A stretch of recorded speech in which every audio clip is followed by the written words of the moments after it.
Dans l'actualité également, le président de la République a procédé ce samedi à la décoration de 5 personnalités d'origine congolaise élues de la région de Bruxelles-Capitale en Belgique qui se sont distinguées au plus haut niveau des institutions politiques belges par ordonnance du 14 mai 2026. Elles ont été admises dans l'ordre national du Léopard au grade de chevalier en début de cette édition par ces reportages signés Gulin Kabalundi, Champion Dangui et Chichibita. Moment solennel et fort en émotion sous la période du palais présidentiel de Mongaliema à l'occasion ce samedi 16 mai 2026 de la cérémonie de décoration des 5 personnalités d'origine congolaise élues de la région de Bruxelles-Capitale en Belgique qui se sont distinguées au plus haut niveau des institutions politiques belges. Par ordonnance présidentielle du 14 mai 2026, lue séance tenante, ces récipiendaires ont été admises dans l'ordre national du Léopard au grade de chevalier. Ces textes affirment que ces Congolaises vivant en Belgique, au-delà de leur parcours exceptionnel, jouent un rôle actif et croissant, entre autres, dans la mobilisation internationale contre la guerre d'agression imposée par la République démocratique du Congo et dans l'initiation de plusieurs projets de développement socio-économique. Pendant longtemps, nos compatriotes de la diaspora ont contribué au rayonnement de notre pays, parfois dans la discrétion, parfois dans l'éloignement, souvent sans que la nation ne prenne suffisamment le temps de saluer leurs mérites. Aujourd'hui, nous voulons changer cela. Nous voulons honorer nos filles et nos fils qui se distinguent à travers le monde, non pas seulement lorsque le temps a passé, non pas seulement dans le souvenir, mais de leur vivant, au moment où leur exemple peut encore inspirer, rassembler et transmettre. Cette décoration est la première du genre. Elle vise à valoriser celles et ceux qui contribuent au rayonnement de la communauté congolaise à l'international, précise le chef de l'État. En vous décorant aujourd'hui, la République ne vous demande pas d'être parfaite. Elle vous remercie d'être exemplaire. Elle ne vous arrache pas à vos responsabilités actuelles. Elle vous rappelle simplement que le Congo vous regarde avec affection, considération et espérance. Recevez donc cette distinction comme un témoignage de gratitude nationale. Au nom des récipiendaires, la députée fédérale Ngoy Moutiébélé, émue, a salué le geste historique posé par le président de la République. Par votre geste de reconnaissance envers les élus belges d'origine congolaise, vous honorez bien plus que nos personnes. Vous honorez la diaspora congolaise tout entière dans sa diversité. Celle qui, aux 4 coins du monde, porte haut les couleurs, la dignité et les valeurs de la République démocratique du Congo. En nous décorant, vous avez posé un acte historique. Aux côtés de Jeanne Nyanga Lumbala, assistante parlementaire, Ngoy Moutiébélé, députée fédérale, Gisèle Mandaïla, conseillère et collaboratrice de la présidente du parti Défi, et Dora Ilunga, échevine en charge de l'emploi, le chef de l'État a posé pour la postérité. Mai 2026 portant admission dans l'ordre national du Léopard des élus de la région de Bruxelles-Capitale. Le président de la République, vu la Constitution telle que modifiée par la loi numéro 11/002 du 20 janvier 2011 portant révision de certains articles de la Constitution de la République démocratique du Congo 18 février 2006, spécialement ses articles 79, 84 et 221. Vu la loi numéro 25/058 du 23 décembre 2025 portant création de l'ordre national du Léopard, spécialement ses articles 1, 2, 4, 5, 9, 11, 14 et 15. Vu le décret numéro 051-E/200-2003 du 30 mars 2003 portant organisation et fonctionnement de la chancellerie des ordres nationaux, spécialement son article 6, alinéa 1er, considérant les mérites des intéressés remarqués à travers d'éminents services rendus à la nation congolaise en leur qualité de membres de la diaspora congolaise, au-delà de leur parcours exceptionnel illustré par leur présence au plus haut niveau des institutions politiques belges, suscitant ainsi l'admiration et la fierté de tout un peuple, leurs âmes n'ont jamais cessé de palpiter pour la République démocratique du Congo, leur pays d'origine. pour lesquels elles ont joué et continuent de jouer un rôle actif et croissant, entre autres, dans la mobilisation internationale contre la guerre d'agression nous imposée depuis plus de 30 ans et en initiant plusieurs projets de développement socio-économique. Soucieux de récompenser le dévouement et l'engagement de ces patriotes pour la cause nationale, vu la nécessité, sur proposition du chancelier des ordres nationaux, ordonne, article 1er,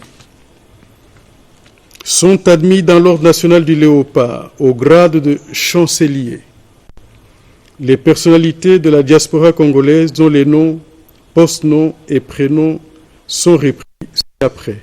1. Madame Jeanne Nyanga Lumbala. 2. Madame Nketo Bomele. 3. Madame Ngoy Moutiebele. 4. Madame Gisèle Mandaïla. 5. Madame Dora Ilunga. Article 2. Le chancelier des ordres nationaux est chargé de l'exécution de la présente ordonnance qui entre en vigueur à la date de sa signature faite à Kinshasa le 11 mai 2026, Félix Antoine Tshisekedi Tshilombo, pour copie certifiée conforme à l'original le 14 mai 2026, le cabinet du président de la République, Anthony Kinzo Kamole, directeur de cabinet.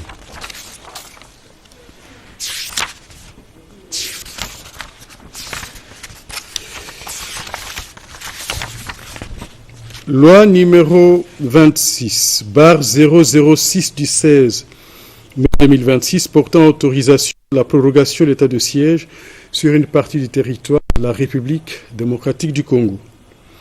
L'Assemblée nationale et les Sénats ont adopté.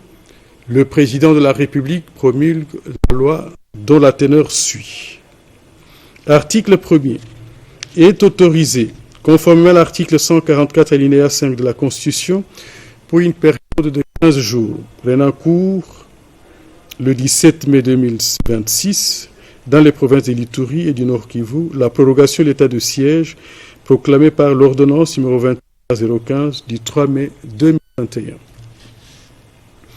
Article 2. Sont abrogées toutes les dispositions antérieures contraires à la présente loi. Article 3. La présente loi entre en vigueur à la date de sa promulgation, faite à Kinshasa le 16 mai 2026, Félix Antoine Tshisekedi Tshilombo, pour copie certifiée conforme à l'original, le 16 mai 2026, le cabinet du président de la République, Anthony Kinzo Kamole, directeur de cabinet. Ordonnance numéro 26/034 du 16 mai 2026 portant prorogation de l'état de siège sur une partie du territoire de la République démocratique du Congo. Le président de la République, vu la Constitution telle que modifiée par la loi numéro 11/002 du 20 janvier 2011 portant révision de certains articles de la Constitution de la République démocratique du Congo du 18 février 2006, spécialement ces articles 61, 69, 79, 85, 144, 145 et 156, alinéa 2, vu la loi numéro 26/006 du 16 mai 2026 portant autorisation de la prorogation de l'état de siège sur une partie du territoire de la République démocratique du Congo, spécialement son article 1er, vu tel que complété à ce jour l'ordonnance numéro 21/015 du 3 mai 2021 portant proclamation de l'état de siège sur une partie du territoire de la République démocratique du Congo, spécialement son article 1er, vu tel que modifié et complété à ce jour l'ordonnance numéro 21/016 du 3 mai 2021 portant mesure d'application de l'état de siège sur une partie du territoire de la République démocratique du Congo. Vu l'ordonnance numéro 24/88 du 11 octobre 2024 portant organisation et fonctionnement du gouvernement, modalités de collaboration entre le président de la République et les gouvernements ainsi qu'entre les membres du gouvernement, vu l'ordonnance numéro 25/293 du 15 décembre 2025 fixant les attributions des ministères, vu l'ordonnance numéro 24/022 du 1er avril 2024 portant nomination d'un Premier ministre, vu l'ordonnance numéro 25/247 du 7 août 2025 portant nomination des vice-premiers ministres, des ministres d'État, des ministres délégués des vice-ministres, vu l'arrêt sous R const 50 du 6 mai 2021 de la Cour constitutionnelle siégeant en appréciation de la constitutionnalité de l'ordonnance numéro 21/07 du 3 mai 2021 portant mesures d'application de l'état de siège sur une partie du territoire de la République démocratique du Congo. Vu la nécessité de l'urgence, les conseils des ministres entendus ordonnent, article 1er,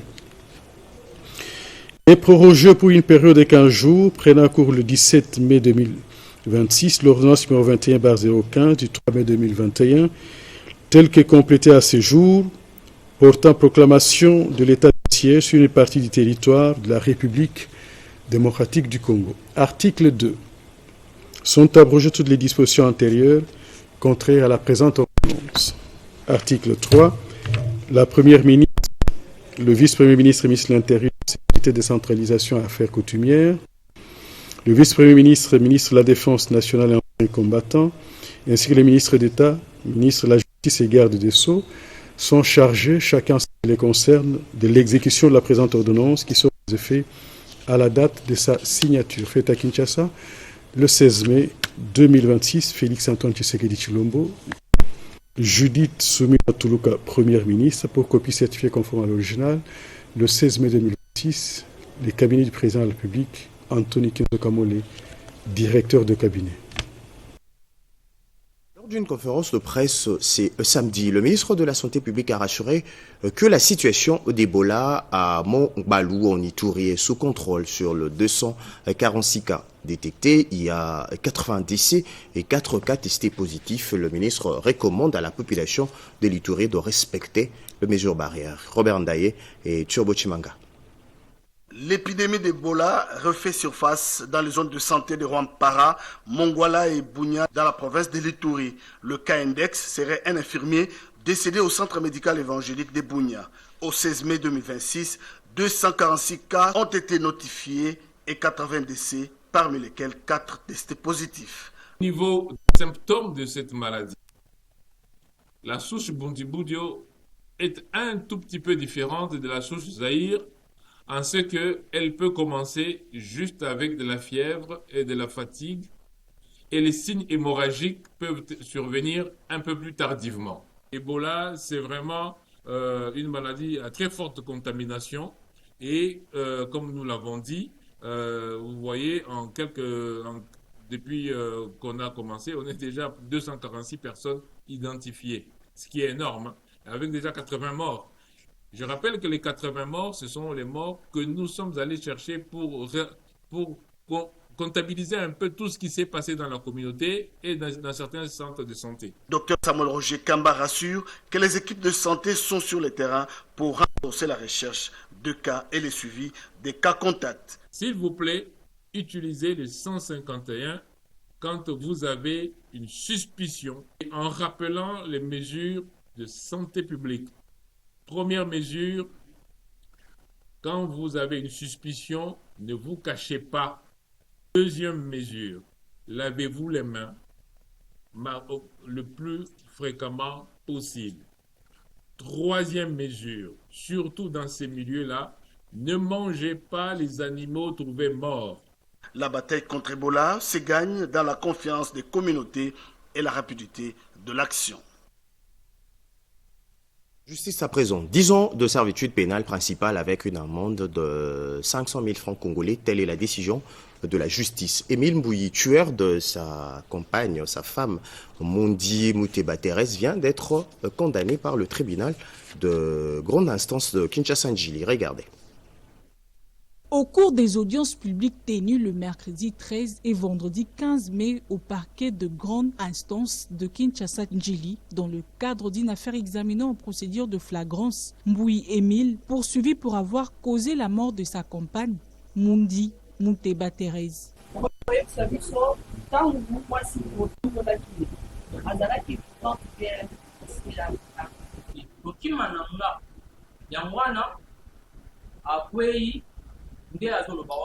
Il a été condamné à 10 ans de servitude pénale principale. Le tribunal lui a également infligé une amende de 500 000 francs congolais. Selon les effets exposés à l'audience, le couple vivait en union libre sans mariage légal. Confrontés à des difficultés financières, les deux partenaires avaient été contraints de se séparer temporairement. La femme avait été hébergée chez une amie, tandis que l'homme vivait chez un autre ami dans l'attente d'un nouveau logement. Le drame est parti d'un différend autour d'un téléphone que l'accusé voulait récupérer auprès de sa compagne. Une dispute alors éclaté entre les deux. Dans un accès de violence, l'homme aurait porté des violents coups à la victime, qui a succombé à ses blessures. Derrière ce qui apparaissait comme une simple dispute de couple, s'est cachée en réalité une issue tragique. À l'examen du dossier, le tribunal a rendu son verdict. L'infraction d'homicide préterintentionnel à charge du prévenu Mbouyi Kazumba Émile le condamne par conséquent à 10 ans de service pénal principal. Mbouyi Émile écope de 10 ans de prison ferme assorti d'une amende de 500 000 francs congolais. 12 ans après son promotion, les sous-officiers de la police nationale congolaise bénéficient d'un avancement en grade. Bobo Anne Mokonzi.